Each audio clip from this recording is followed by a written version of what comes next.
you said that you wrote the script came to you 7 years ago?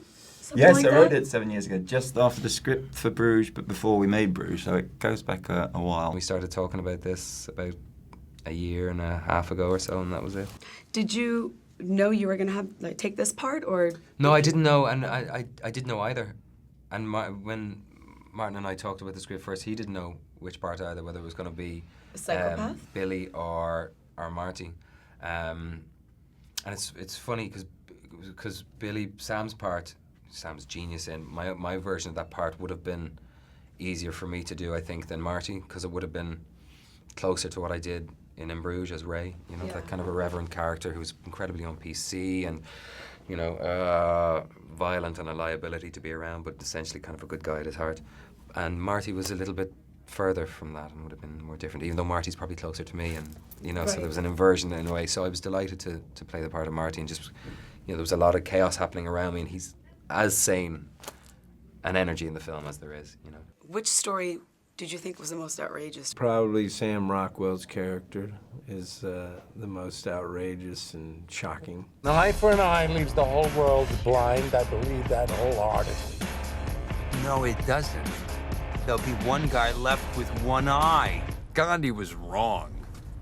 Just that nobody's got the to come right out and say it.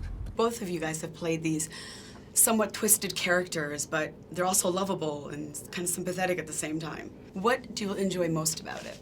I don't understand why, you know, they'd want me for the crazy people but it's okay with me. Put your hands up. No, But I've got a gun. I don't care. Doesn't make any sense. Too bad. Christopher Walken, and he's amazing in the cast with all you guys. What were your thoughts on being in a film with him? Awesome. You know, like we have one scene together, and that morning when I was getting prepared, I just couldn't wait to get started. At what point in the film or in the script did you guys stop and say, "Oh my God, this is absurd. It's crazy"? Many points in the filmmaking. Yeah, we said that. Which scene would you say was the craziest? Oh God, we were so in it. You know, we were just trying to solve the puzzle. It was impossible. We just had to play our parts.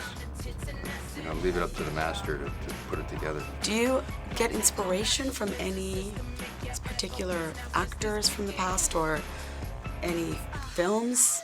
My inspiration really came from the script. You know, I think Martin he's one of the great writers of our time. You guys are psychopaths, Billy. Well, did you ever ask yourself what you're doing scoring a psychopath in the first place? Between two psychopaths is what the question is. Why? Who's the second? Oh, who, me? Tell me, what is your beef with women? He's aware he's you know, spent a lot of time and energy writing really strong. Well, in theatre, you've written some very strong female roles. I used to. And it's kind of... I used to, now I give it up. Yeah. Now Bored one with of the strong big women. Hollywood bucks, I think, yeah. But no, we make a joke of the fact that, and I hope we get away with it. How did you guys feel about the reception of the film? Fantastic. It's cool. Yeah, it's brilliant. They got all the funny stuff, and they seem to go with the dramatic stuff too. I mean, an audience has to be kind of willing. It's one thing to win an audience over, and that's one thing. It's that an audience is willing, and they seem to be willing before this film even started. They seem to be kind of prepared for some irreverence and some, you know, some violence and some madness.